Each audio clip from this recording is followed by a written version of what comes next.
Hello. Hi there. Hello. Can someone tell me if you can overhear my little kids in the background saying, "Mommy, mommy"? Just a little bit, but not Just bad. a little. Okay, I'll make sure to mute myself whenever I can so that doesn't come through. I just wasn't sure how much would come through on this mic. I may have a dog barking because I got a kitten and she has to bark at the kitten because she's terrified of it. So I have a brave dog. I got a dog situation too. So, you know. Yeah, we could all have barking dogs. I have a dog and a kid situation, so. And speak of the devil, this is the problem right here. Oh, Oh, wow. it's a baby kitty. It is a baby kitty. I just got her. She's like 8 weeks old and she's full of piss and vinegar. I bet. So shall I get this rodeo going? Is everybody here? I think so. Is Sam here? Right here. Oh, there you are. Everybody's so tiny. I probably should change my view so I can actually see people. Oh, that's better. Should we get going? Sure. Okay, I will call this meeting to order then. So the first item is we need to adopt the agenda. Does anybody want to move anything, change anything, switch anything around? Laura added Chris's tree well report to the thing. She added some things to the agenda. She did that sometime this morning or this afternoon. I haven't been on email for a long time. So, but anybody want to move anything?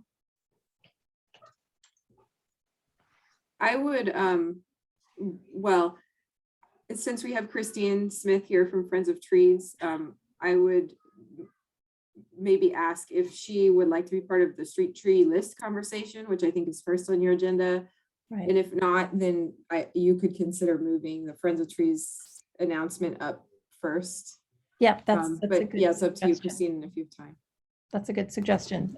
Christine, Sure, I have time. do you want to be part of our street tree discussion? Sure, sounds good. It's appropriate somehow. It's your habitat. Okay, so is there any public comment? I don't necessarily see anybody from the public, but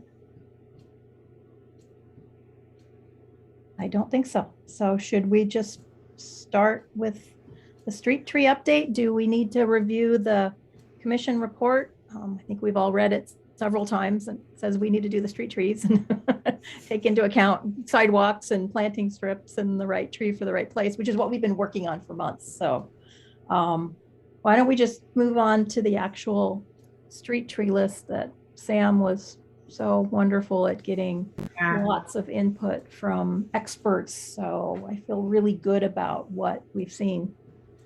Yes. Okay. Thank you all so much for being patient. I kind of hit a gold mine last week. It's funny, like you chip away, you ask people for help, and then you get nothing for crickets until you ask the right person. And then I was like, why didn't I ask them months ago? I can't tell you why I didn't ask them months ago. And once I got a hold of Jim Gersbach, who, Christine, I don't know if you are familiar with him. He used to be with Portland Urban Forestry, but now he is with Oregon Department of Forestry in their fire management division. And he's been a part of OCT, Oregon Community Trees, for years. So he's a colleague and he's a great guy, super knowledgeable about street trees. And when I asked him to take a look at it, I just said, spend 10 minutes. And he gave me a full diagnosis, a full analysis, and lots of notes. I had no did not have enough time to integrate them all into the edits. So so I hope that, so I shared his email with the NRC and the opinions that he's has over years of experience. And also he lives in Portland, so he's keeping an eye on different trees in the street right of way, and like keeping a note of how well they did during the ice storm, how well they did during the heat dome, and how well they're doing over time given our increasing occurrences of drought. So, and he's provided his notes in the email.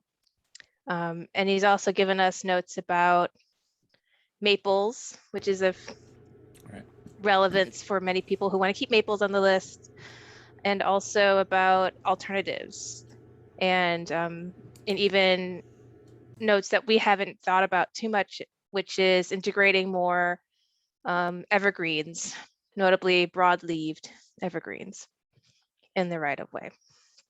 So, so we can go into the notes more specifically if we want to, but he did add a lot of notes about specific cultivars in place of other specific cultivars. So we can get really weedy with this discussion. How weedy do we want to get? I looked at I spent a couple hours this morning, actually, when I should have been getting ready for class. I spent a couple hours looking at his list and then going through the list with his suggestions. And I think he's made excellent suggestions. Yeah. I like the idea that he was taking into account ice storms and droughts and heat waves and the impact on trees. And so I really, really liked his suggestions, you know, on the London plane tree and the fruit that everybody hates. Those things are a pain. So I think his suggestions were great. I really do. So I don't know whether we need to go through his entire list of comments or to go through the entire list of trees, or if there's just anything we see as important. John. Good evening. As you folks, I think already know, I've shared this before, I know nothing about trees in terms of types or species or anything like that. So I saw the list. Sam, great work. I'm totally excited about this. I don't, my main concern again is just about making sure that, both the tree and the way we plant them are not going to be a problem for us in the future. So, if we can fit things in the right of way, I'm all for that. But I just want to make sure you guys are thinking about that kind of that long-term need for a successful tree and walking program, right? Sidewalk program. So that's my only comment. And beyond that, I have no qualifications to suggest anything different because I don't know. From what I could tell, he was trying to, he seems to be an expert in this area, which was really cool to see. And he seemed to be addressing to make sure that the right smaller trees with smaller roots were going in the smaller parking strips and stuff. Carrie, you had your hand up. Yeah, I just wanted to touch on what John said on the way we plant them. Is there any verbiage in there that talks about putting wood chips around the trees when we plant them versus rocks? Or is that something that we account for in this tree list? Or just wanted to get your guys' thoughts on that. That would be a good question for the tree diagram. I think that Chris edited or had someone from his team edit.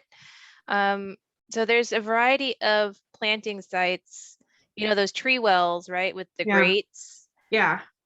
I have one that was recently replanted and it has the grates that go over them. There is no mulch. He's got a 4-inch bark mulch as included as part of that diagram. Oh, Cool. wonderful. Okay. So yeah, I think Good it would question, though. depend. Yeah, it's a good question. But yeah, for general planting in like a grassy sort of landscape, I would say mulch would be the way to go. Mhm. But I don't know how it's addressing these kind of, heavily built infrastructure planting sites. So that would be a good question for those situations. I Does it know answer there's your a, question? the street tree list. And in the commission report, there were links that I didn't have time to look at, but there was a link on how to plant the trees. And so, maybe we can approve the street tree list this time and then go in and review, before the next meeting, review those other things that we were so busy working on street trees, we didn't look at like how to plant. So that might be a good step forward for us to look at next. Mike, you have your hand up. Okay. I'm unmuted here. Couple of comments. It didn't seem like there were very many native species in the list. I'm just wondering if that's an oversight or just there are very few options when you consider the habitat of a street, versus native plants. I mean, we have so many diverse tree species in Oregon. I'm just curious what's being left out and if there's a bias toward, commercially available species and they just tend to be more ornamentals. And then I just wanted to add into that the question about shrubs, because Nancy brought that up in email, and I just really think that's a terrific idea because a lot of the shrub species are really good food plants too and pollinators, and you don't get those in the large crown, those benefits, the same benefits with large crowned species of trees. So just how we move those two items forward. I mean, there's no urgency, but I just like to see it be part of the conversation. Yeah, it would be ideal, right, to have native species play a bigger role in our street trees. But you're right, Mike, you just said it. It's the situation that these street trees are in are nothing like how the native trees grew and become acclimated to. So there are some native species on there. So like the There white are. oak, Yeah. the white oak is a good one. And vine maple is a good one, especially for some of the more smaller planting sites. There were some But evergreens yeah, as well, and I know that was, and evergreens are kind of a tricky tree. Well, the needle ones anyway, the conifers. yeah. Like you're not supposed to plant those in the right of way for visibility. Um, but yeah, for the broadleaved evergreens, I'd be curious to explore those more for sure. Yeah. And the shrub idea might fit in the sites well, but it's got a big caveat in that it takes more maintenance, right? Because the shrub, they grow like a shrub, so you gotta touch them more, right? So yeah, there's still a lot to explore and kind of fine tune and make it just right. But for the non-natives and the cultivars, that's kind of what they're built for, right? That's what they've been engineered to do, is to tolerate these weird extreme situations we're putting in a tree where they've never been naturally selected to tolerate and thrive. So that's why we tend to get these, non-native species populating our streetscapes. But Mhm. I totally agree. It would be ideal to have more native species, not only providing shade and, stormwater infrastructure capture, but also providing habitat and food for wildlife. Um, so yeah, it's a balance, like you said, Mike. I think a lot of them have fairly extensive root systems, and I just don't think they fit, because I noticed when we do have natives, they're in the larger planting strips, not the 3-footers that I have, which I can't imagine putting a native thing in there at all. So yeah. And the shrubs, I like the idea of the shrubs. And there are kind of some on here. I mean, I noticed that there are more, I tend to think of crepe myrtles more as being a shrub than being a tree, and some of the lilacs, not the regular lilac, but some of the other lilacs are more shrubby to me. But they also are relatively easy to get to grow straight up and down, so they don't block traffic. You'll be able to have good visibility with them. And we could put more shrubs on if we added the caveat that, you were responsible for pruning the shrubs so they were in a tree-like manner, but I don't know how many people do that. There's a few shrubs in my neighborhood and they're shrubs.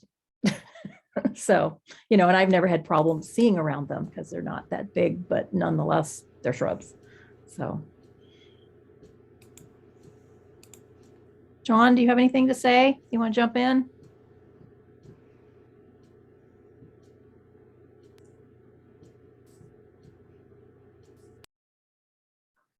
Trying to get my stuff on. About shrubs, you mean? Yeah. No, I think, shrubs, the biggest concern we have with shrubs is going to be side distance concerns, but I hear you with regard to a, planter strip that's narrow. What could we do? There's obviously, feeding the birds and bees and, habitat for them, a little different than a tree, with regard in shading, but I totally agree. I thought I heard Laura told me, and I haven't kind of had much discussion with Kelly or Laura about it, but I just kind of heard through the grapevine that the NRC was considering the concern that we have with regard to the 3 foot or the 3 foot or narrower planter strips. And I think the shrub is a good solution, especially if we can keep them back from intersections where we have sight distance concerns. But yeah, no, I don't know. Again, I don't know shrubs either. So you're gonna have to tell me what's the right shrub for that. But I think that's a good solution or a good compromise. I think just to add about the vision or the sight distance that John mentioned in intersections, you could always put a little asterisk next to those species and say not within a certain number of feet of an intersection. So in mid block would be fine. Right. I don't know how many feet that would be. I think that would be more of a John question, or maybe That would be a John question. Yeah, and we could, I need to lower my hand, I'm sorry. We could, there's standard side distance triangles kind of thing. So, maybe there's some language there that lends itself well. Side distance triangles are a lot about the speed of the street, but, most local streets. So local streets have on-street parking anyway, so it's probably not going to be a huge deal, but but some of those that are, more of a neighborhood collector or arterial, we probably need to be careful about that. But yeah, I don't think that's a big issue, and we can definitely provide language if that would be helpful. Yeah, that would be good, I think. So do we want to I was hold going to off? mention one Oh, yeah, other yeah. thing. So I definitely agree that we should keep spending time and really coming up with a list that we can support. But I did want to talk about some of the problem trees that might be popular or little difficult to convince people to get rid of from the list anyway. And so when I spoke with Jim, he said to take off the flowering dogwoods, which are very popular, tend to be weak wood, don't tolerate drought very well, and they also have an anthracnose disease that hits them every year. So he recommends just taking them off the list. And also, let's see. So if you look at his list in the agenda, you can see what he's kind of highlighted in pink, which is things he said we should probably consider removing. And anything in green, he said, is a really good idea. And if it's not highlighted at all, he's kind of ambivalent or neutral about. So good enough. So I was wondering what thoughts were about dogwood, if there was strong attachment or concerns about taking it off the list because it's in the small strip category. I have 2 in my front yard. During the ice storm, one lost most of its branches. I had it pruned back and it's actually growing out. I think it's going to make it. And the other one has a huge rose bush growing in the middle of it. And I think the huge rose bush held it up so the branches didn't break. But they always have anthracnose really bad. And it, they have it worse if it's a really wet, damp summer. And then they have it not as bad if it's not a damp summer, but they have it every year. So, and I know that that's a big issue. So I'm not sure, when I planted them, the anthracnose wasn't infecting the dogwoods. It's a newcomer. I've had those in for like 30 years. So yeah, I think taking them off would probably be good because I don't think people really want diseased trees in their yard. So, I have no problem with removing those. Yeah, Christine. Yeah, I was gonna say, like, a lot of people do like want them. They're like, ooh, dogwood, whatever. They're trying to order. And we at Friends of Trees have been kind of trying to steer them away from ordering them by like just sharing the information that you just said of like, it's pretty, but what about all this? Yeah. Yeah. If they weren't on the list, then it's less likely people will go out and plant them, So, and the city's always had that list. If you find it on another city's list, you can go ahead and plant it. So, but somebody would have to go out of their way to look for it. And I'm not sure that the average citizen would, if they were given a list of what they could plant, would go look for other things. So that would at least limit how many were going in. I would add to, Nancy, since you brought up that we allow people to use another jurisdiction's list, if that is problematic for all these reasons we've been talking about, then we can end that practice if that's part of your recommendation. I think my question regarding a new list is just, how easily available are these species? Are people going to be able to find them at a regular nursery, or is it going to be like a wild goose chase to find species on our list? And if we don't have the flexibility of going to another jurisdiction, then that might be tough. But it seems like it's getting longer, it seems like, so that's good. Yeah. Yeah, he added a lot of really interesting things that I had just never thought about before. So I was kind of excited to see some of those. I have to admit, I'm really glad to see the Amur maple get kiboshed. I was on one of the Native Plant Society pages, Facebook pages, just within the last week, and there was a whole discussion about how invasive they are, and people who have them, they have seedlings coming up all over the place. And so at that point, I started going, oh, well, maybe we should remove those from the list. And I saw that he had kind of put a kibosh on those. So I think that's probably a good idea.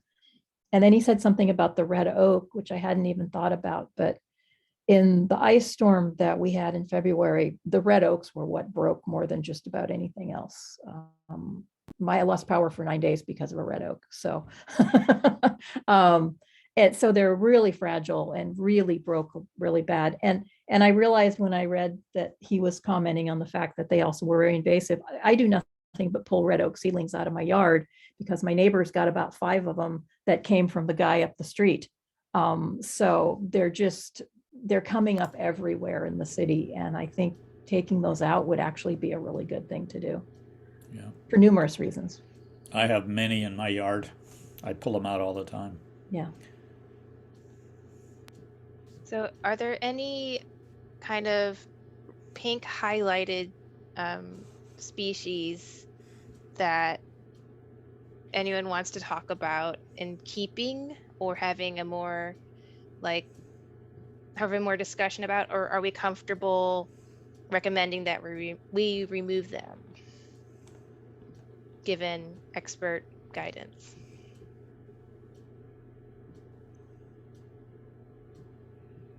I know some places Amur maple is just red and some place it's in the hiatus. So I would suggest just taking it off. If it's really invasive, that's the last thing we need to have. But I was sorry to see some of them in that list because they're very nice trees. But, he was pointing out that they did really poorly during the drought, or they did really poorly during the ice storm. And I think that those are good reasons to remove them.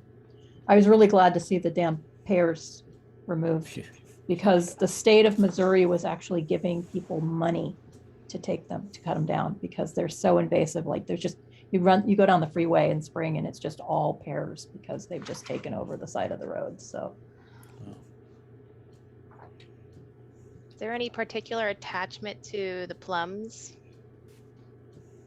It's a popular tree because it's pretty and they got flowers in the spring.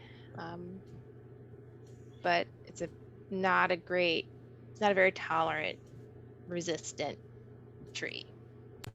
I had one in my parking strip, and that's what got taken out in the ice storm. Half of it ended up in Jackson Street, and the other half got taken out by a huge branch that fell out of my black walnuts. So, I cut it down, and Friends of Trees is planting a new tree for me pretty soon. So, I recognized your name. So I'm glad to see the ashes. I think removing the ashes is a good idea, because the emerald ash borer, it's just a matter of time before it gets here. So planting trees that we know are going to be probably killed by a pest within hopefully 20 years, but maybe 10. I mean, it's moving out this way fast. So I think that's a good thing.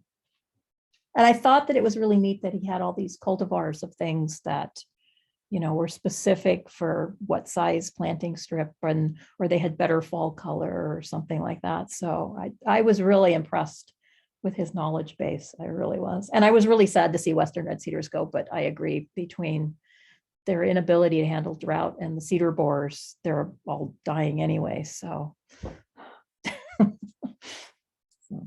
And he does note at the end of his thing, he noted about natives and the fact that it's just, they're not good street trees and parking strips, just because that's not where they're used to. And so, they usually have fairly invasive root systems. So, because I kept looking at that going, there must be something, some of the amelanchiers are on here. So the service berries, which are native, and I suppose maybe a cascara, but I have no idea what the root system of a cascara is. And some kid come by and grab a branch and eat it. And I've got one in my yard. I love them. It grows pretty quick. We planted ours when my baby was only babe, like still an infant, and it's like 15 feet tall. Cool. And it's in its, preferred habitat. So cascaras like, partial shade. They're an understory. So as a street tree in and of itself, it's not like a poster child, because streets tend to be very exposed. But yeah, they grow pretty good in their ideal habitat. So yeah, I don't know whether we have any of those on there or not, but I kind of like cascaras, but I wouldn't know which size of a parking strip it would be good to put it in. Yeah. Well, I can look into it and see what options look good. So, okay. So there's no, is there any pushback about trees that are highlighted in green that Jim called out as being particularly good? Any concerns or discussion on those? Because if he's asking that we put paper bark maple back on, he says that's a good one. And I think Kristen agreed with him, Kristen Romstad from ODF. I think she said it was okay. I'm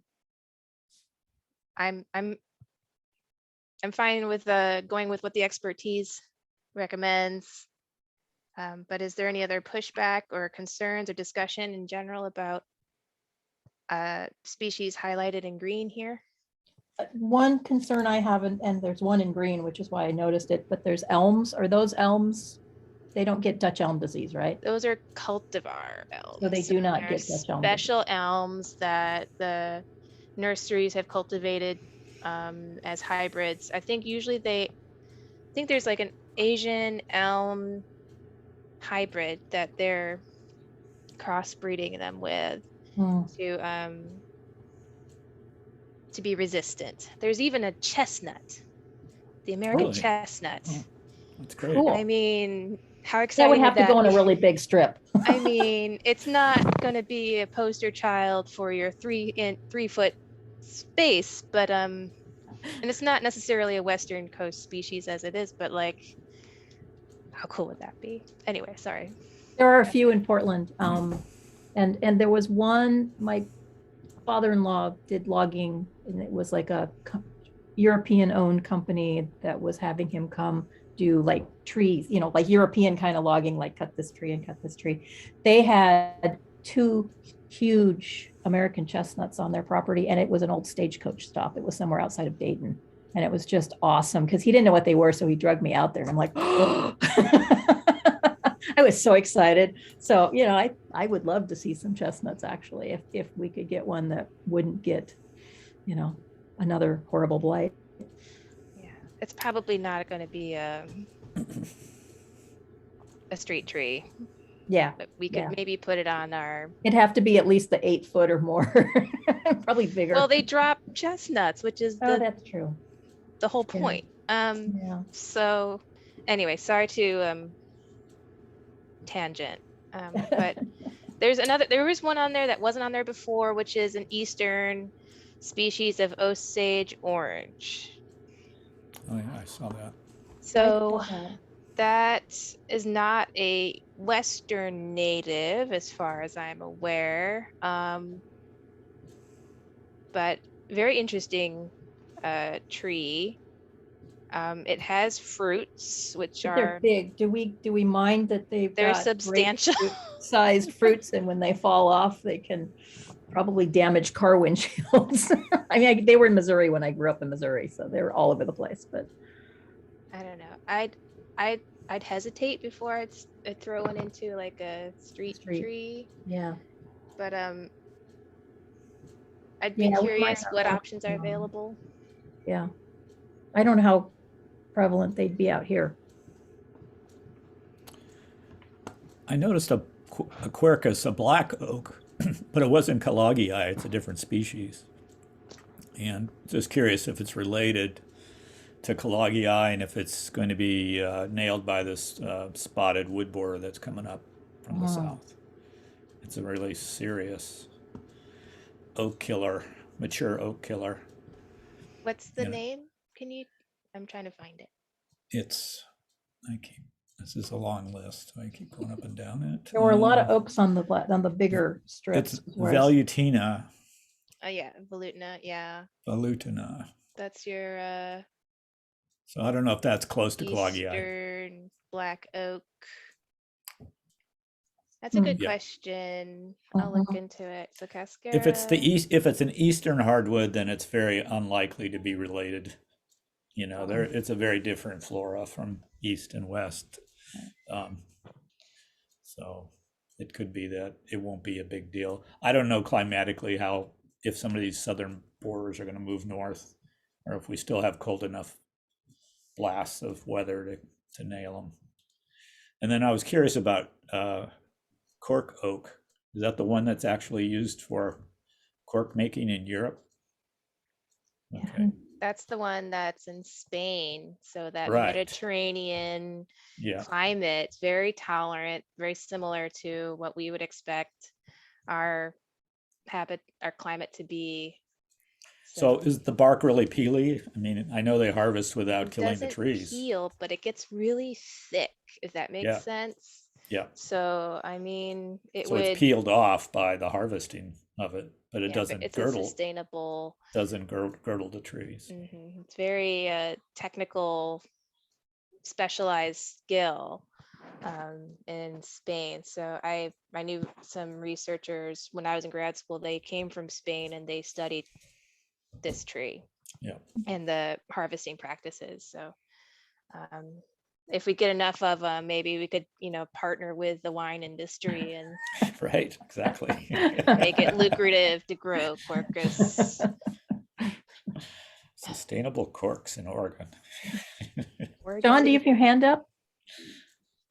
I do. I just so I'm sensing you guys are getting close to adopting this list or recommending adoption, or I'm not sure what the process is, but I was just curious. So there is this 2.5 to 3 foot planter strip recommended street tree list.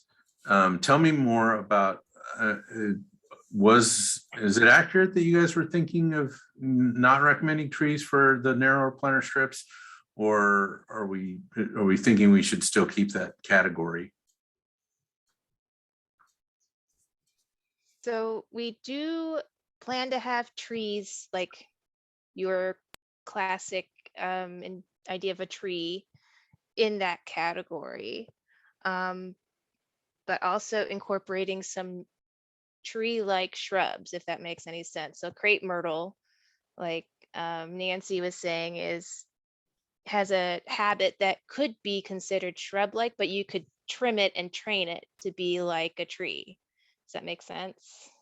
I have neighbors who planted crepe myrtle out in their parking strip on 9th Street, and they've got them pruned up. So, when they first, I didn't even know what they were until they bloomed. And I went, oh, that's what that is. Yeah. So, and they're They really can pretty get- because they bloom in summer, and yeah. They can be a pretty decent, like a 15-foot size plant, right? So that's what I've seen on a lot of the nursery websites. But you can have like a single stem with branches, so it looks like a tree. We also have paper bark maple, rough bark maple, vine maple.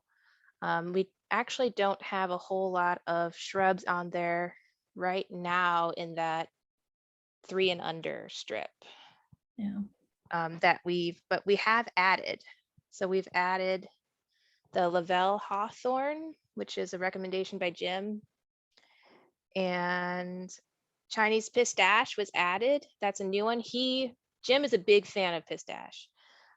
He says that's a really tolerant tree, not as widely planted, so it's not going to accumulate the pests and the pathogens that you get from overplanting a species. And he also recommends, so Chinese fringe tree was another one that we added, as well as the Shinosky yai crabapple.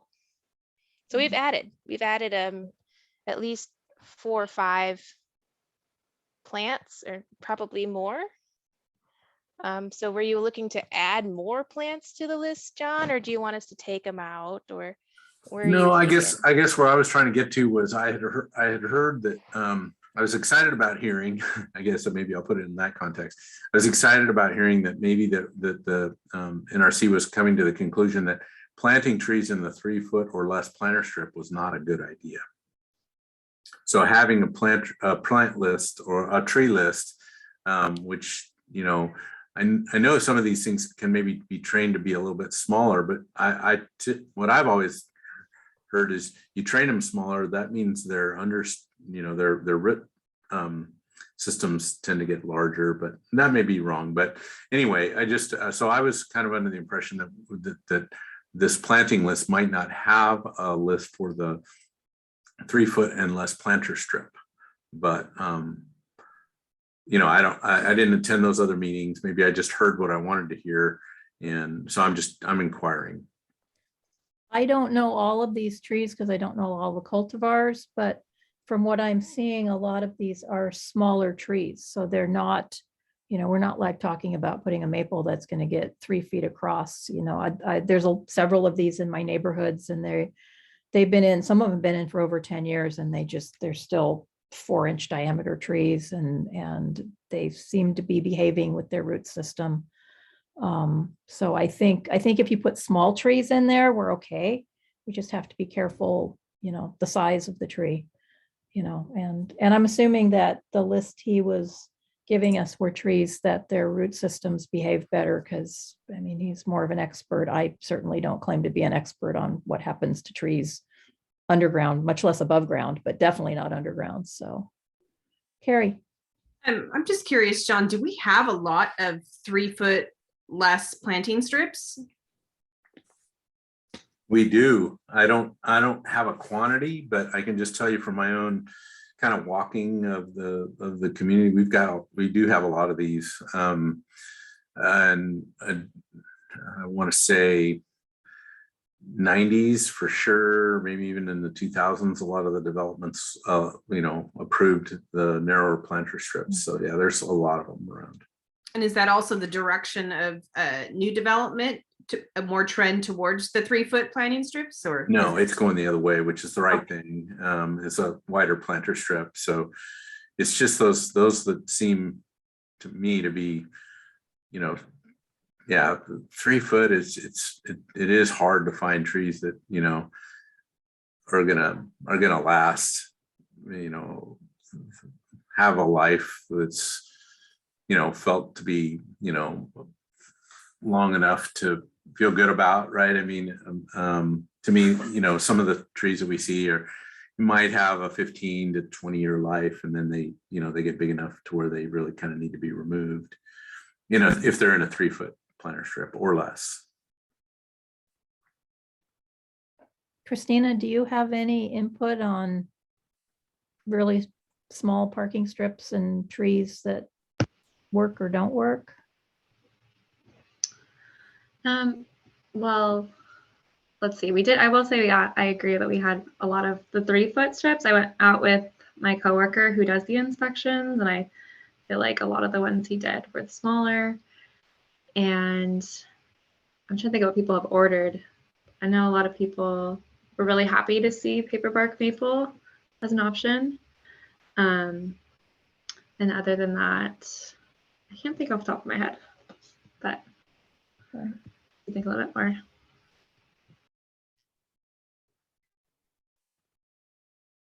Sam? I was going to mention, like, I agree with you, John, completely. It would be great if we did not have those small planting strips and a requirement to plant them. I mean, I would rather have a tree that could thrive well in a spot, but 2.5 feet is pretty small.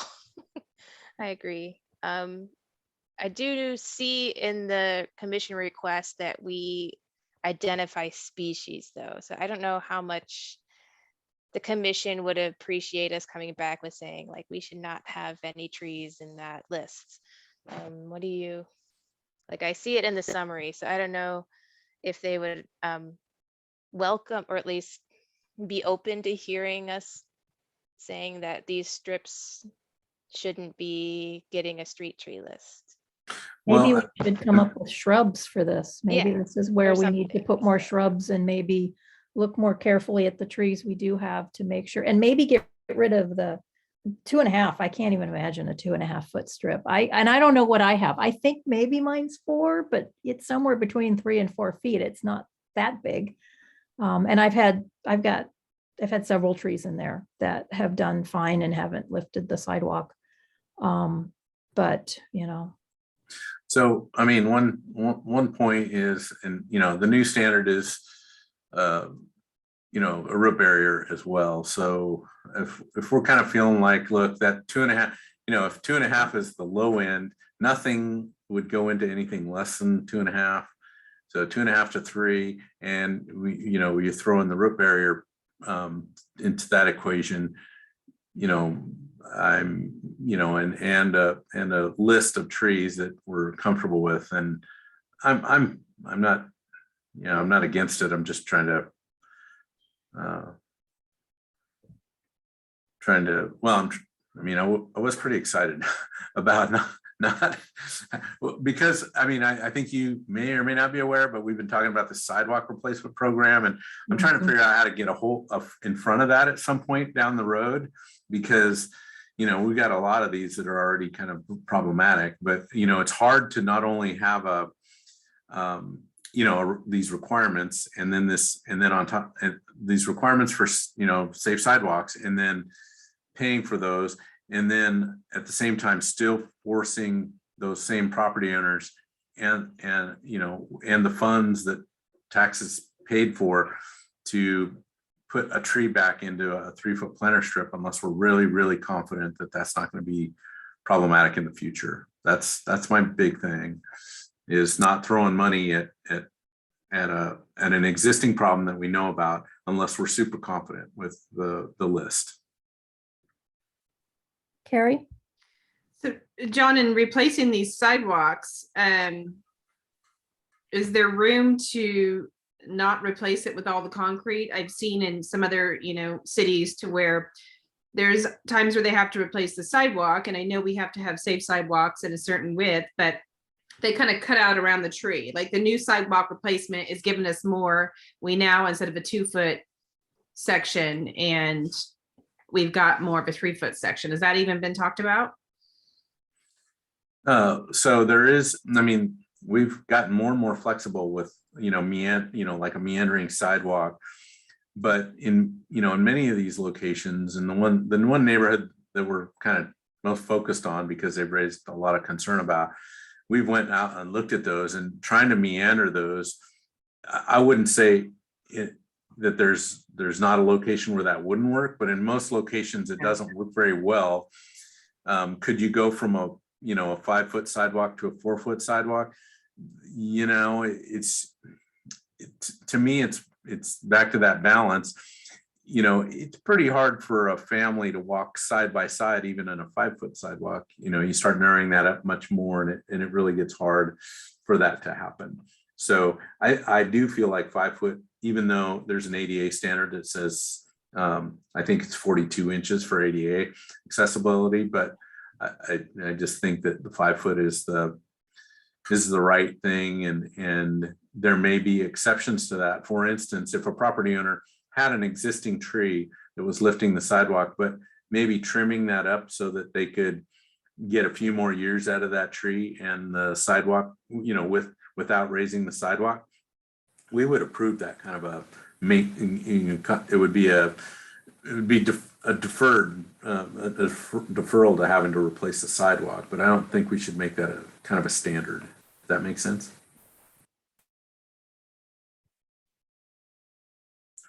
So generally I generally think that we need 5-foot sidewalks, but we're always open to meandering. If a property owner comes to us and says, look, we'd like to meander the sidewalk around this tree, we would be open to that. But in many locations, it doesn't work very well. Okay. Yeah, I think it's sounding like I think most of the tree list is pretty good at this point, but I think we need to go back and look at the 2.5 to 3 foot, and maybe have Sam have, what was his name? I'm trying to remember his name now. Joe? Jim Gerst. Yeah, that was it. It was a J1. Jim, maybe ask Jim just to look at those, and would those trees really, would their roots really fit into that? Or should we remove some of those and then talk about adding some shrubs?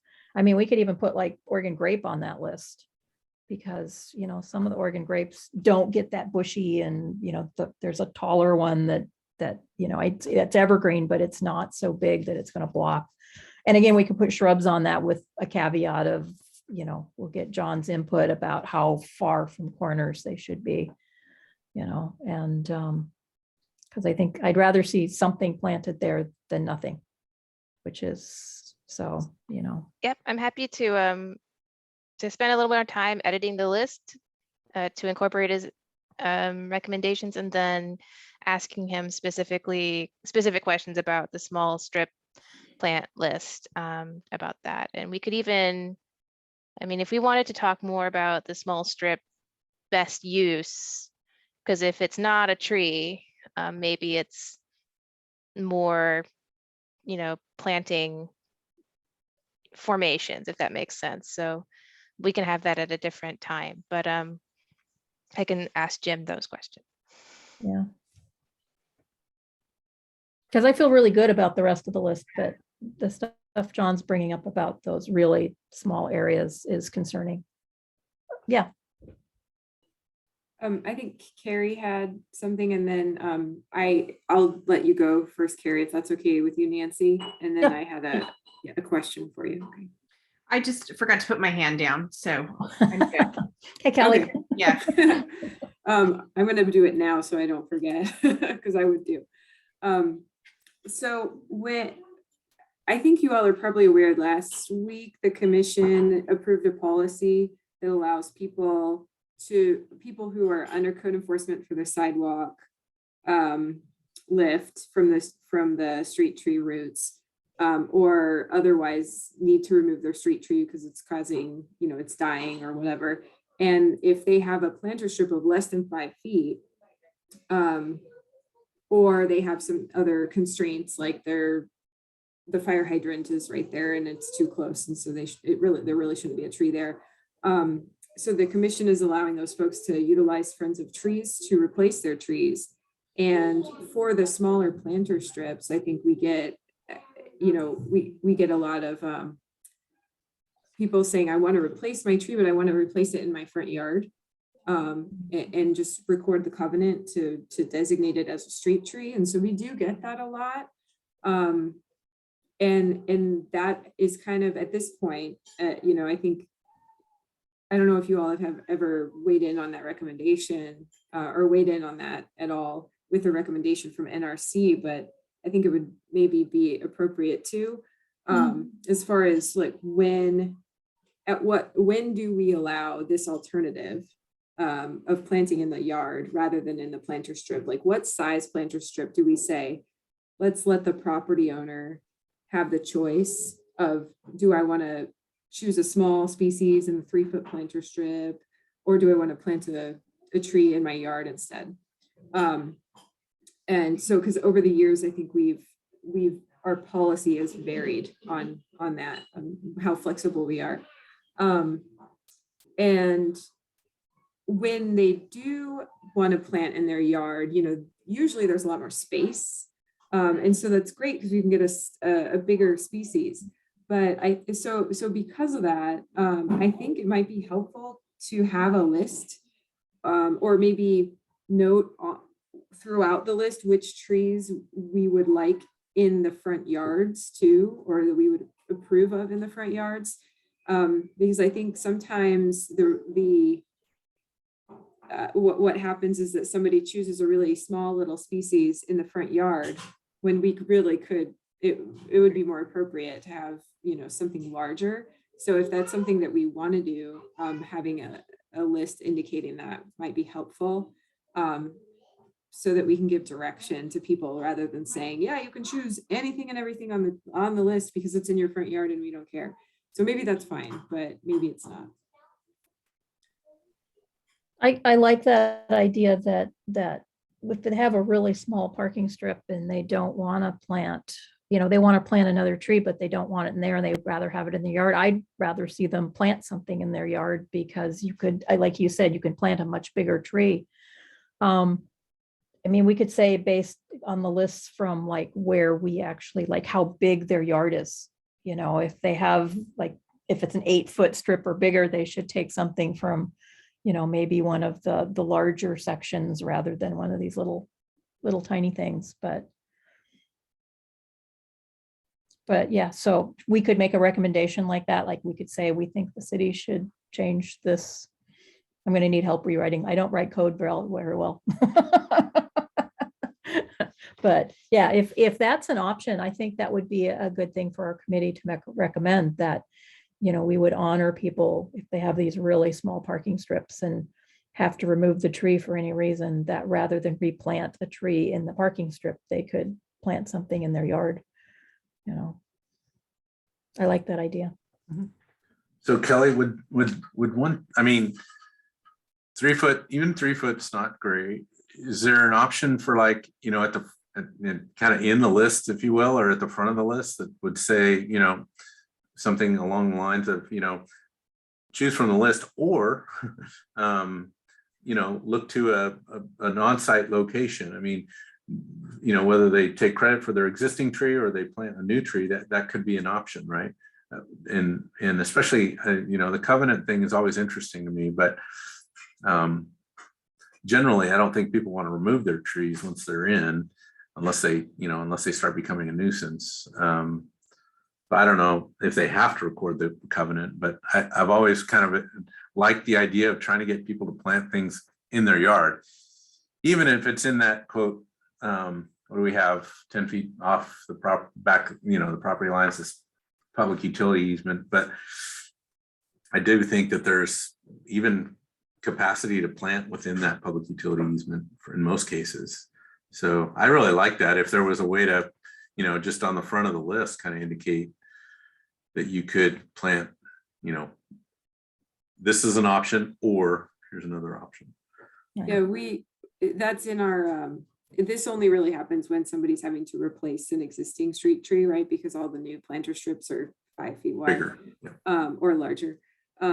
So in the street tree removal application, we have kind of the options, like, you know, you replant in your planter strip, or if it's a small planter strip, or you have space constraints, then you go to the alternatives, which are planting the tree in your yard or paying the fee in lieu. So that's kind of how we communicate those options to people right now. I know I've been going through Friends of Trees to get a new tree. So, and they favor planting street trees. So if we make this change to our existing regulations, how would Friends of Trees view that in terms of, if we're saying, if they have a really narrow parking strip and would rather plant something in their yard, would Friends of Trees still honor that? Because I know they give preferential treatment to street trees. So do you have any idea, Christine? I would say that just with Oregon City and how we're still just like getting out there and working on having more orders, that we did have quite a few like yard trees in this most recent planting. So while we did start with street trees, we ended up being fine and opening it up for yard trees as well. So yeah, no problem. Good. That's good to hear.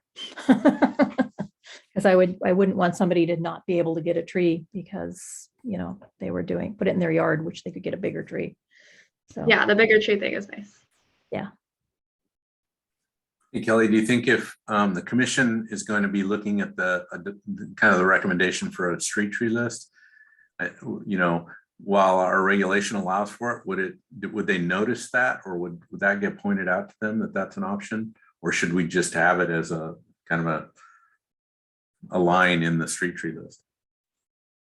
I think they know, they kind of, I mean, it was a little bit tangential, but when they talked about the Friends of Trees program and allowing people in code enforcement to get access to that, I think it was part of that policy, like buried in there. So I think they're aware of it. And I think that what's going to change with the list is that we would just indicate on the list, if you're planting a tree in your front yard as a replacement for a street tree, then you use what Nancy just said, use this list corresponding to the size of your yard, you know, and that's how the list would change to reflect that. Did I answer your question? I just want to make sure it's obvious to them that we're kind of, they might not see a replacement tree in the 3-foot or 4-foot planter strip. They might see it in the yard. Mm-hmm. Maybe put something under the 2.5 to 3-foot planting strip and saying, if you would prefer to plant a tree in your yard rather than the planting strip, then you should choose a tree based on the size of your yard. That might be a better way to put it, and just have it right there in the street tree, you know, like right under that. So they would know that that would be an option.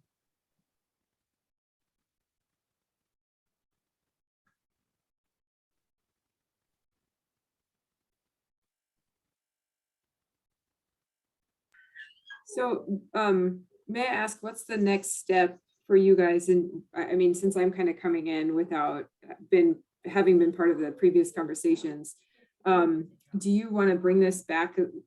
Your December meeting's canceled, bring it back in January with kind of a final draft to review and then potentially vote for a recommendation to the commission in January? I think that's what we need to do, you know, because I don't want to send them a partial list. I'd rather send them the whole completed list.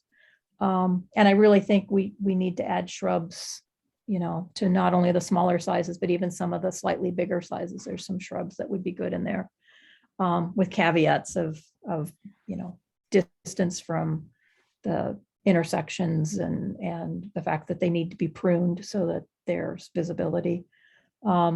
So we still need a little bit of work to do. So I'm thinking we should bring it back in January. And I know the city really wants to get this. I understand that, but I'd rather give them a complete list. I feel much better about the list now, having gotten the feedback we got from Jim, than I did before we got that feedback. because again, I don't understand roots or sizes of trees, and I don't know the cultivars at all. So, this makes me feel a lot more confident about this, but I think I'd rather send the city commission a final list that was well thought out, because then we won't have to worry about. And I think the thing we really need to worry about are this 2.5 to 3 foot strip. I think the rest of it's as it is. I don't see any problems with the additions and the deletions. And so I think we just need to work on this list and maybe add some shrubs and get a final okay from Jim in terms of root mass. So does that sound good? Okay. So should we move on to the tree planting standards? And that was this thing, the tree wells. Talk about that. Chris was very nice to get that done for us. So have you had a chance to look at his notes, John?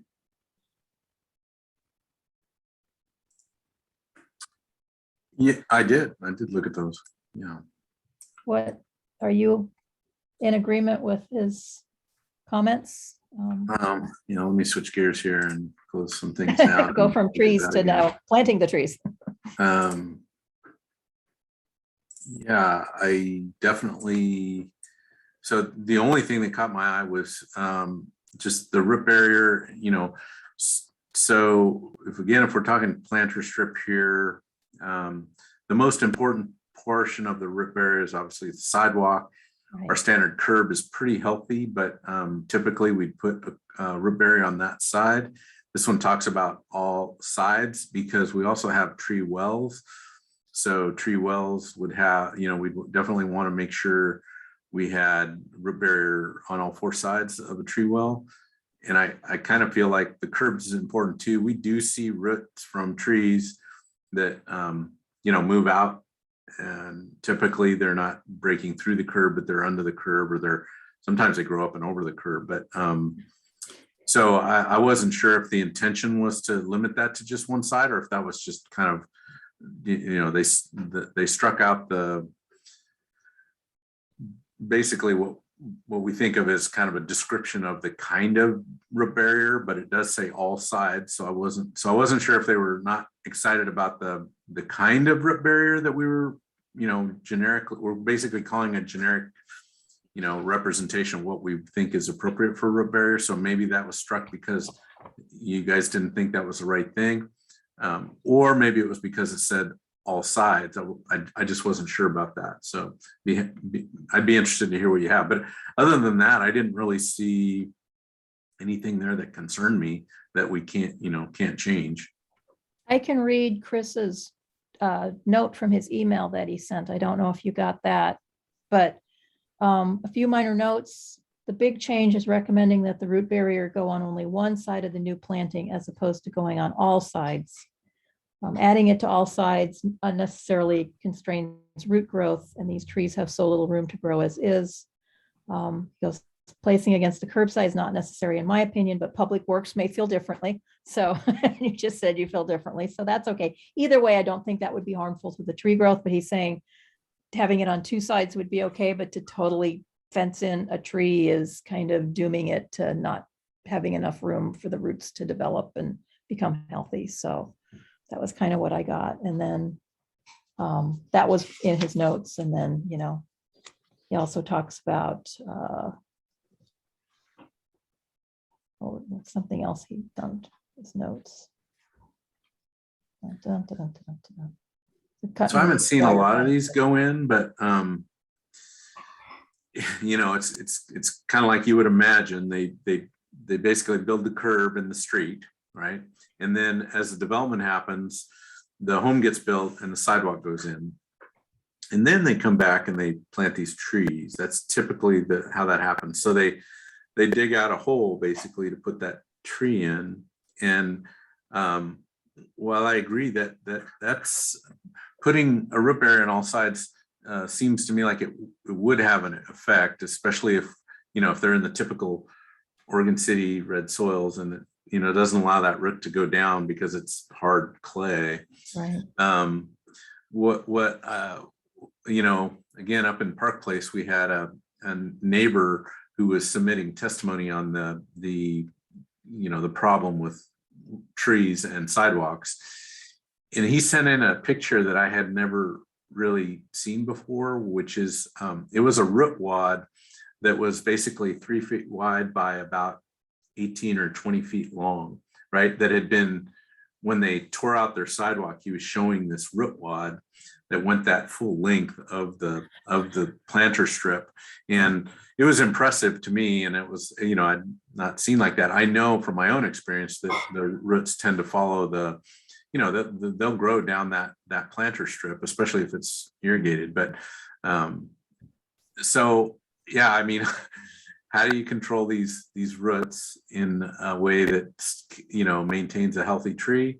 You know, I would think that, and it would be one thing if we could get, like, say, a 10-foot long, you know, root barrier that ran along that sidewalk grade, and then, you know, then the hole in which you put that in.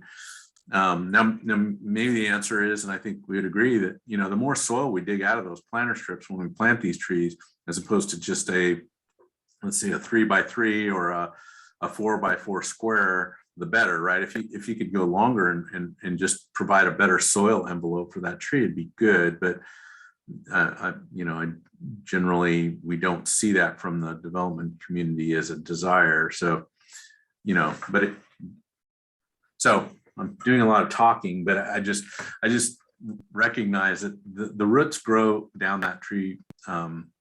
They will grow down that planter strip. And then, and so whether it's right next to the tree or 5 feet away from the tree where they finally turn and kind of grow under the sidewalk, that's why we have the root barrier kind of around that tree zone. So, and I don't have any experience as to whether or not they've, you know, stunted the tree's growth or not. I don't have enough experience, you know, with looking at trees where root barriers that were around have been in place. So I can't help much with that, but. I kind of thinking if it's on all four sides, then it's kind of like planting it in a planter. And especially if we have a really hot, dry summer, that the trees probably won't get adequate water in that case, because unless you have an owner who goes up and waters the tree with some regularity, which very few people do that. Yeah. So, you know, I think you're kind of dooming the tree to not surviving well if it's got it on all four sides. But I don't know what the, you know, the idea of having a longer barrier is intriguing, but I don't know, you know, do they go 10 feet away and turn and go to, I mean, I don't know. Everywhere I see the sidewalk lifting in my neighborhood, the tree's right there. So, you know. I'll add that when we dealt with the Abernathy Landing subdivision in Park Place, which is a brand new development, and they, you know, we had to go back and make them put back tree root barriers in a lot of places where they weren't. And one of the things that came up was, you know, if the tree is kind of close to like a water meter or something like that, then we wanted to put a barrier in between the tree and that meter. So we do have a clearance distance requirement of at least 5 feet, so that we don't plant the trees right next to those meters. But the root barrier was seen as something that would be helpful in that situation. And so I think they ended up putting root barriers at the curb and the sidewalk. And then if there was some sort of other infrastructure next to the tree, they put it there too. Well, that would make sense, you know, have a caveat for that.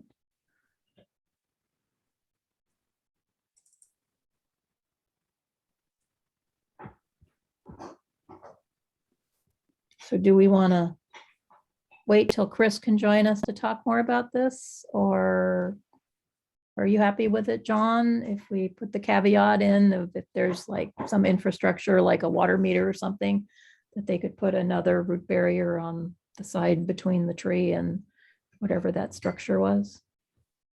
Or then the roots have to go one way.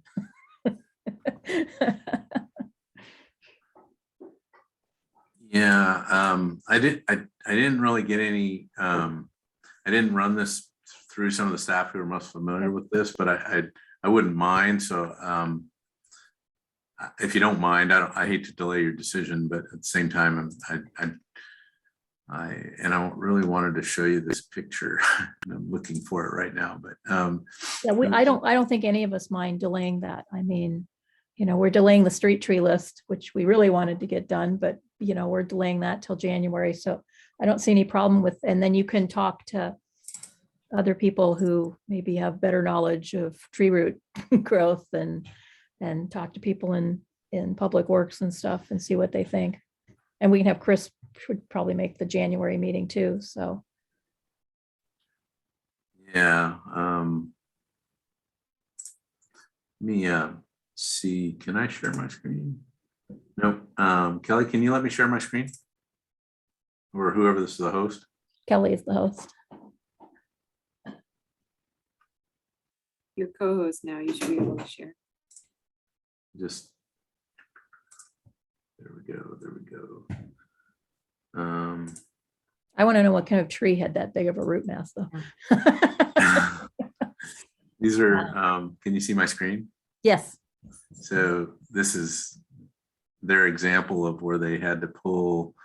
So the sidewalk's missing, and this is kind of what came out of the planter strip, and this is another in their dump trailer. This is another one example of that.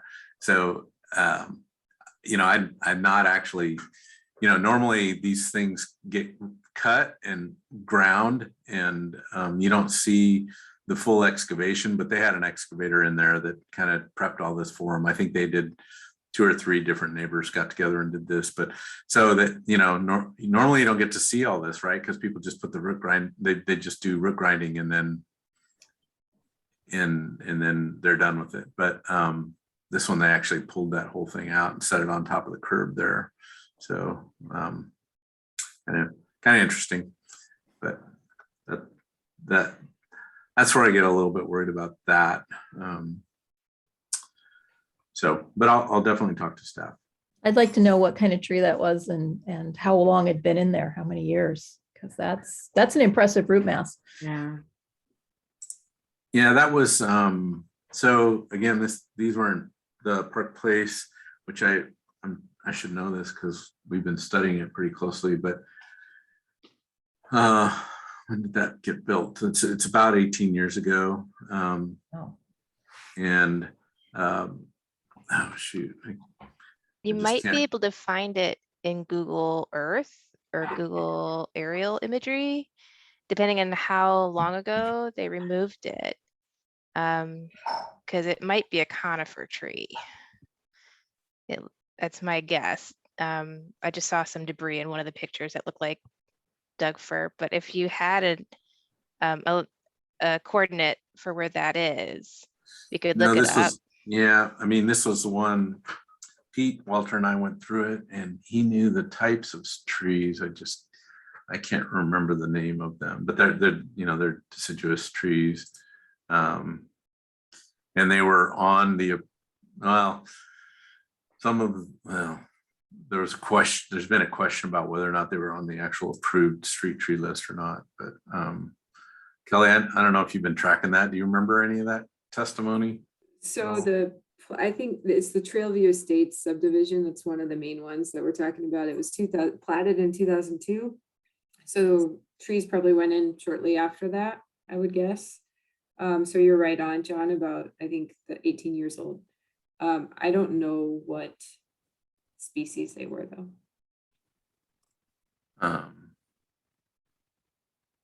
Yeah. Let me just, let's see. I'm trying to get to your earlier presentation because there might be some notes in there.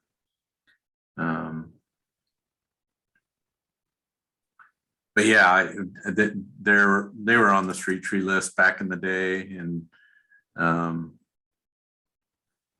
it's just Trailview. They were definitely not evergreens. but I can't remember the name. I'll keep looking here and see if I can figure that out. But Pam, do you want to say something? I had muted myself.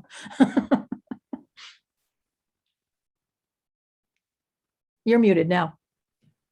Sorry.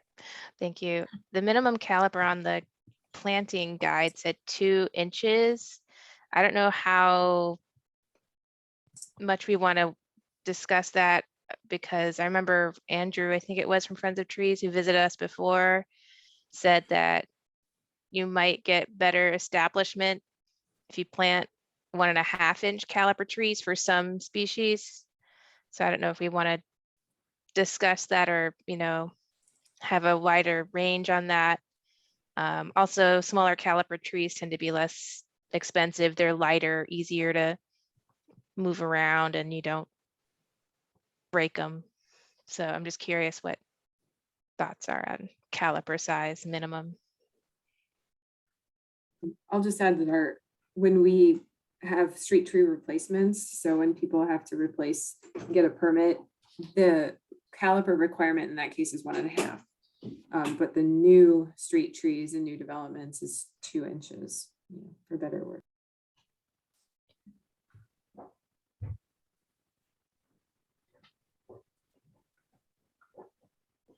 Well, shall we just table the tree planting standards until the January meeting and bring it back up, and hope Chris can be here, and John you can come back and tell us what you find out from your colleagues in terms of what they think. So we get, expertise from a lot of places, because I don't have it at all on tree wells. is Chris part of the NRC, or is he Yes. somebody else? Okay. Yeah, no, he's on the NRC. He's missed tonight's meeting. Apparently the company he works for does this kind of stuff. So he volunteered to actually take it to those people who were experts in that kind of area. So. Well, maybe Kelly, I don't know, can you, me and Chris get on the phone and maybe have somebody here in the office talk through that a little bit too before the next meeting? That would be good. Yeah, I'm sure he'd be willing to do that. And I found I think somebody from planning, whether it was Pete or Kelly or somebody, put together the trail view. Trail view had a variety of trees, but it looks like most of them were maples. There was some flowering pear. I'm not gonna, let's see, SHOGESTSV, sunset maple, red sunset maple, red spire flowering pear. And I think those pictures were taken from the Trailview subdivision.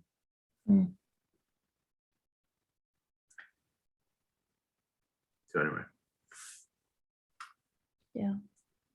Okay, we'll pick it back up at the January meeting. And yeah, again, if you want to talk to your colleagues and then have Kelly help you get a hold of Chris, I'm sure we could arrange something where you guys could talk ahead of time.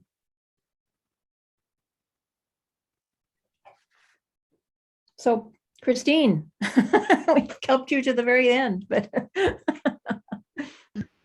Hi, thanks for having me. Just in the spirit of all this, it's exciting news that we're planting 85 trees on November 20th. And I'm here I figured you folks and people might be great volunteers and great crew leads. There's definitely a need for crew leads in Oregon City. We have quite a few in Portland proper, but it would be great to get more folks out in our other municipalities. And I don't know if you're already familiar with what crew leads do, but I'll make it brief just in case you don't. Is that they would lead a crew of volunteers, and we all split up into our crews and go to a few homes and plant those trees for the few neighbors.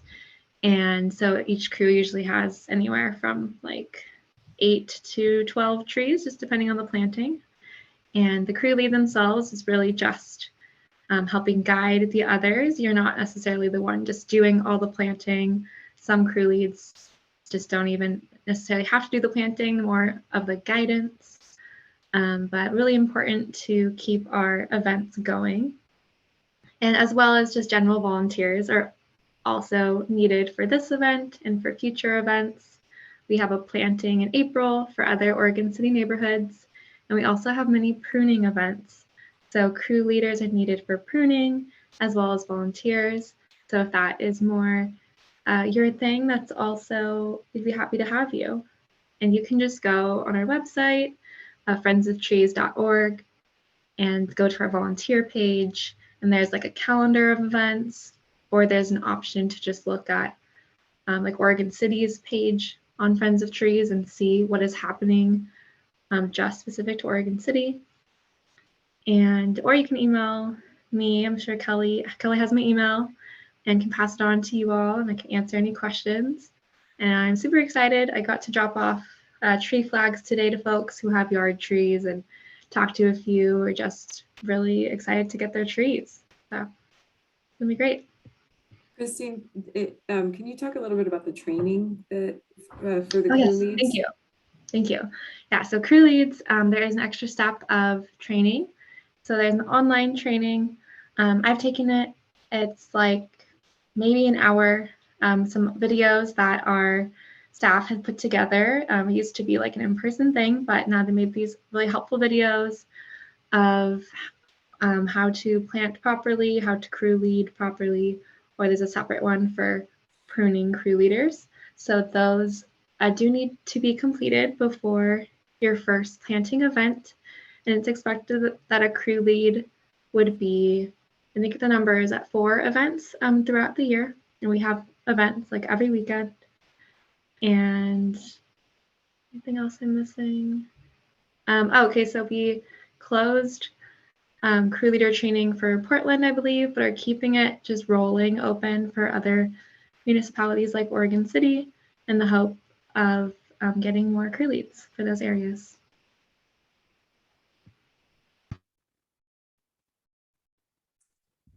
And you guys should have gotten the email announcement about this.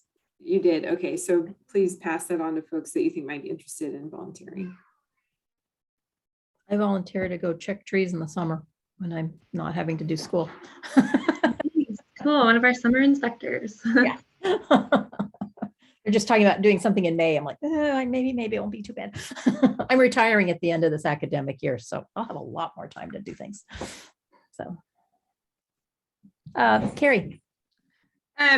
And Christine, I could reach out to you later, but I've taken the training. I was kind of unfamiliar. What was our next steps? I guess I got the email. I'm all done with it. Yeah, once you have completed it, I think your next step is to sign up to crew lead for your first event. And I'm not 100% sure on what that looks like, just because that is more of our volunteer and outreach folks do that side. But yeah, that's what I believe it is.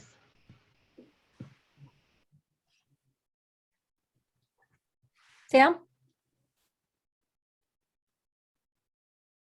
You're muted. Sorry, thank you. I'm happy to be a volunteer.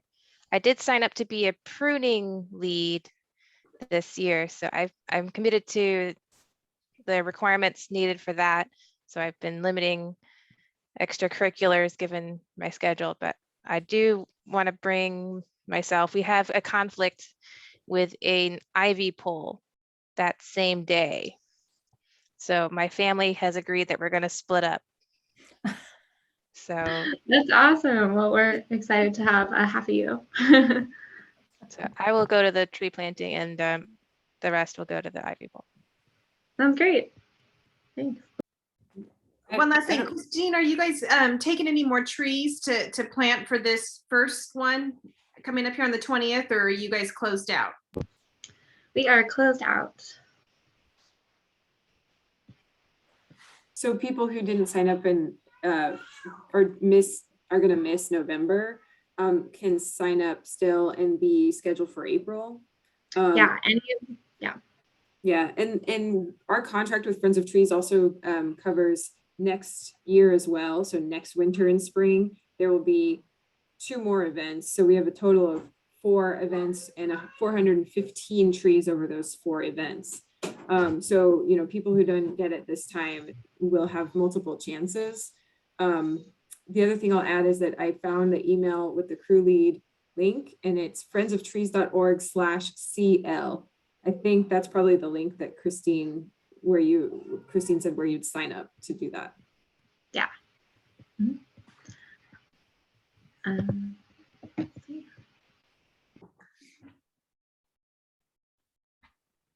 I'm just all excited about getting a new tree. Yay. So, yeah. Found a good root grinder. It was really good. So Good, I'm glad. it was weird because I called him and he came out like the next week. I'm like, does anybody do that anymore?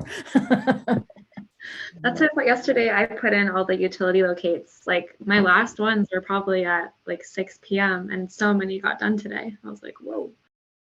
Excellent. That's excellent. Does anybody have any more questions for Christine? You could let her go. She could stay for the rest of the meeting, but Cool. Thanks, y'all. I'll see some of thank y'all you. soon. Thank you, Bye. Christine. Bye. Thank you. Communications. Anybody have any communications? I do. Yeah. Okay. I Mike. just want to say goodbye to everybody. I'm off the committee as of this meeting. Oh, Oh, Since they canceled next month. So it's been a great 3 years. I've learned a lot and enjoyed seeing the insides of the city and how it operates with its natural resources. So it's been really useful. And I'm around if anybody, you kind of know what my technical expertise are. So and I see you walk by my house all the time. I walk by your house every day. I think he sees my house more than I do. I'm leaving before dawn and getting home at dark after dark. So. I know when you're home. Yes, it's easy to tell. Carrie? And I just wanted to say goodbye as well too. My term ends here, and so I'll be seeing you guys in December. And I have learned so much from all of you guys, and it's been a real pleasure to be on screen with you. We haven't had in person. No. So, yeah, it's to be honest with you, I think I'm the one that has benefited the most. I came into this thinking that I could give back to the city, and I'm the one that has taken away on the receiving end so much knowledge, as particularly from all of these classes that I've attended to and just learned, and becoming a better steward myself towards land. So thank you so much. Well, thank you for being a member. I mean, we're going to miss both of you guys. We really will. That means we have to do more searches. Thanks. Yeah. And Laura Turway's last day was today. Yeah. I know. And she wanted me to, on her behalf, thank you, Carrie and Mike, for your time and devotion to the NRC. And yeah, she's going to Happy Valley, if you all didn't know yet. Yeah. So she'll be around, but at Happy Valley, we have not put out a job just posting yet for community development director, but I think we will very soon. And we did just have an offer accepted for someone to become the new planning manager. And so I don't think we can disclose yet who that person is, but they will be starting in December. And so we'll have more capacity in the planning department soon. That's exciting. That'll be good. Wow. Any other communications? Nobody else retiring?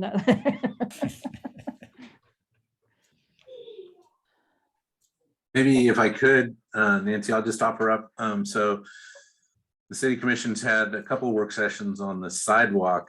What do we call it? I should remember this because I've written it many times, but a sidewalk replacement assistance program. And I did try to bifurcate sidewalks from trees, but the commission tends to go back to the trees pretty regularly. So I don't know if you've watched those meetings or not, but commission's pretty adamant about establishing a sidewalk assistance program that would be more like a grant that would help replace the sidewalk. what I've kind of committed to is that, what if we can get through the sidewalk piece, then we probably need to bring forward a tree, assistance program, so that, because the commission has left me with the impression, street trees are a priority for them as well. So that's probably going to come next. And I don't know if that's all going to be led by Public Works or planning, but we'll probably have to arm wrestle Kelly a little bit for that, because I don't quite know how that's going to work out. But sorry, that was my phone. The other thing that I think every opportunity I've raised with the commission this need for an urban forester, and so I've been talking to the city manager about that. And again, still no guarantees here, but I feel like I've come up with I think I've come up, normally when we want to add a position like that, it's like, well, fine, where are you going to get the money to do that? And so I think we may have some options there that I want to pursue, and whether the commission will authorize a new position like that or not is yet to be determined, but they've indicated that they support the idea. So I think paying attention to that, there's nothing that says you shouldn't reach out to your commission with kind of a continuing to, I think we've planted the seed, then it's just kind of like fertilizing the seed, or what do we do with seeds? I guess Water them and water them, You care for cultivate them. them. Yes. Yeah, there you go. Germination's important. You're the right group to ask that question. So anyway, I just think, if you feel like it, or you have that opportunity, be sure and let them know how important that is to you, because I think at some point in time where there's going to be an ask, and they're going to have to say yes or no. So I really don't think that's that far off. So then the other piece is just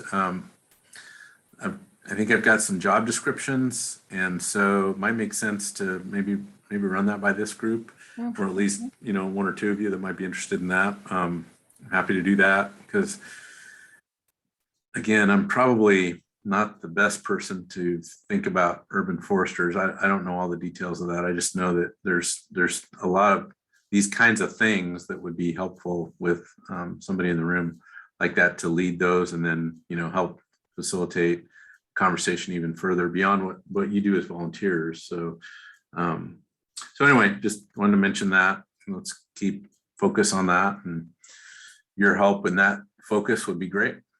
Thank you for taking and keep, pushing that forward in front of the city commission, because we really, really, really need somebody like that. I mean, we want to do the tree inventory, and I think if we had a city forester who could take the lead on that, I think that would be a lot easier than, when we had the meeting a couple of meetings ago and we talked about it, and it was like, well, we need to get this person from the city and this person from the city and this, all these people from the city involved before we can even start doing it. And so it'd be a lot easier if there was a city forester who would already be on the staff and who would know everybody and who to talk to and could get the ball rolling. We're always more than willing to help with that, because we really want that project to go too. But I think it's going to be hard to get it moving without a city forester. So, yeah. But you can tell the city commission that January we should have the street tree done. I mean, I'm going to say we're over 90% done. It's just that really small street tree, the really small parking strip, and then adding some shrubs. So.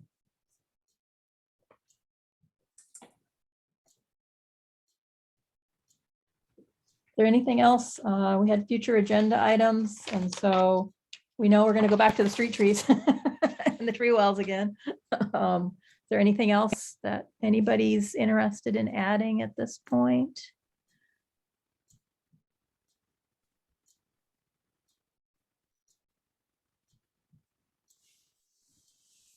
I have a question, which it might be a little soon to do it, but we did, and I'm just thinking ahead for next year,